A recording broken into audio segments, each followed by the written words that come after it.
Born and raised in New York, I was a child with many questions, questions that only a mother could answer. Surrounded by darkness, I was always searching for a connection. Anger came out of me, and I took it out on any and everyone that tried to help me. Until a teacher grabbed me by my shirt and said to me, "I'm not like everyone that has come before me and hurt you." My teacher helped me rebuild my mental strength and graduate from high school. I received a full football scholarship to American International College. The streets became a priority, and I lost my scholarship. I was hurting inside, and I wanted the feeling to go away. The darkness was taking over my mind, and I saw myself looking down at my own grave. After many years of hiding my pain behind sports and a smile, I hit rock bottom. And I found light against all odds, sharing many of my past struggles with today's at-risk youth. It has given me the opportunity to show them that no matter how hard times may be, things can change, and to never give up. I've helped many young men and women achieve goals, academically, athletically, and personally. I've been blessed to be in their presence, not them in mine. True. So,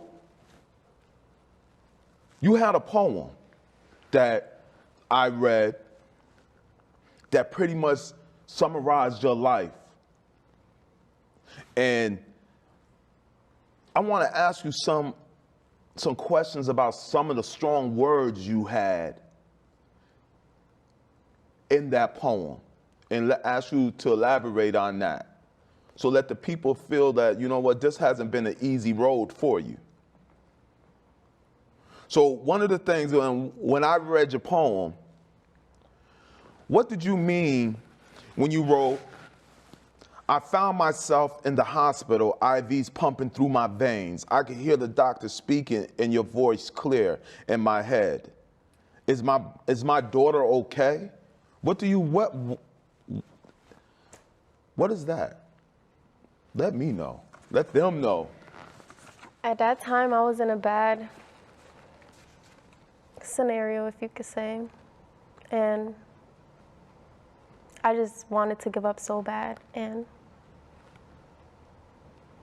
that day was the day that I said it was over for me. What do you mean it was over for you? I did not want to be in this world. I did not see myself being such a good person. I felt like I let everybody down, my family, the people around me.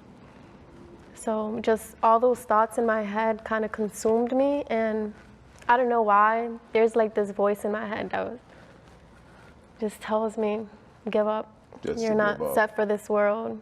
But that being said, you found something in your life that said, you know what, Jessie, you supposed to be in this world. Another one is, you wrote, "Mom, do you care this razor is skin deep? Is it fair?"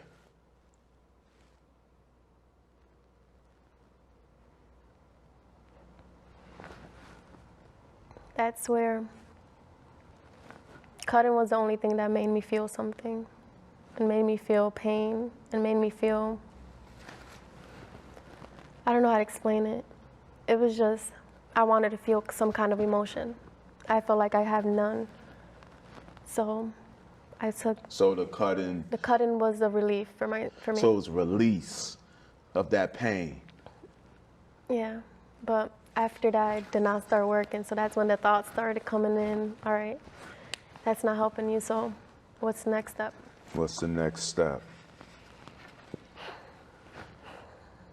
And that's why you wear long sleeves all the time. I do. Okay. You wrote, "I try to stand tall like a soldier with a battle wound, but the thoughts that consume me got me breaking. These cuts on my wrist wasn't no accident." These cuts on my wrist wasn't an accident. It's hard for a person to how can I put it? It's hard for you to keep a image that everybody wants to see. It's hard for me to just be happy and stand tall, like I said, like a soldier with a battle wound. When at the end of the day, behind closed doors, I'm not happy all the time. I'm not the person I show you that I am. Because behind the doors, I'm a complete different person. It's just hard. You know what, Jess? I think that, you know, what you've been through, there's a lot of kids out there going to have been through the same thing, have those same thought patterns as this young lady. And it touches me each and every day when I look at children like Jessie and they come to me with these issues, and it's heartwarming, and you want to help them. You don't want to turn your back on them. You don't want to turn your back on them. And Jess, I don't know how you do it. I'm going to tell you right now, you give me strength. You give me will. You gave me the strength I needed, to be honest. I did not have nobody to support me or back me up when I needed them. So I got to thank you a lot, Coach. Ugh. That's kind of hard, you know, because I don't do this for me. You guys are a vessel for me. I'm your vessel to let people know what you guys go through. I'm not sitting behind in an office and thinking I know what you guys go through. I know what you go through. The last thing I'm going to ask you about this poem, it says, I hope this makes you stronger. It's time I'm shaking as I write.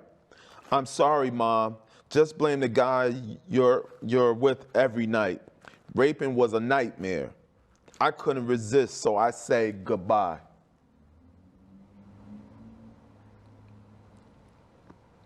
That was it for me that day. When you sit up there, you say it was a night that raping you was a nightmare?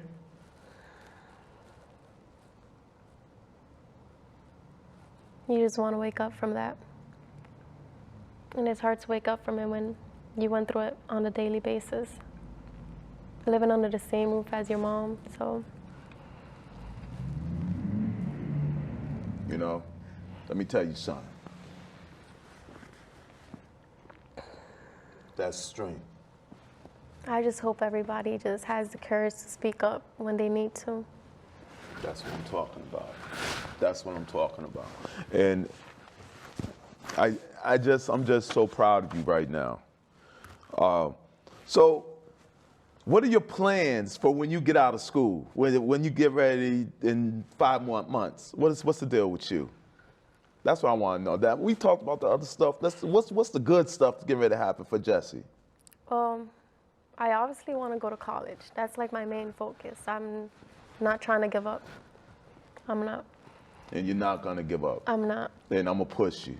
You always have. You doggone right. And you know, you looking to get into Westfield State and get into that. I am. That program that they have, that urban program. And I'm trying Hopefully that happens. Yep. I'm trying to be a lawyer, so. Yes, you want to be a lawyer. She wants to be a lawyer, people.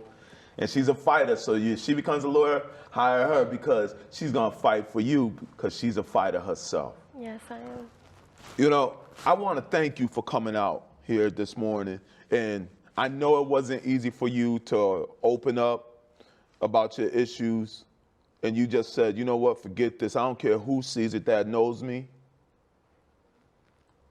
But I'm everybody goes through things at the end of the day. Yes, ma'am. Everybody. Yes, ma'am. And I want to thank you for coming out. And you know what? Today is a special day for this young lady. Today is her birthday. And she is, you know, I wanted to wish her happy birthday. And yes, I'm always there for you guys. You guys are my children as well. Just like the people, I want you guys to understand, I'm not just a teacher or educator. I mean, I'm here for your children. And thank you. We'll be right back. Thanks again for watching Against All Odds. Stay tuned for more episodes where we bring darkness into light.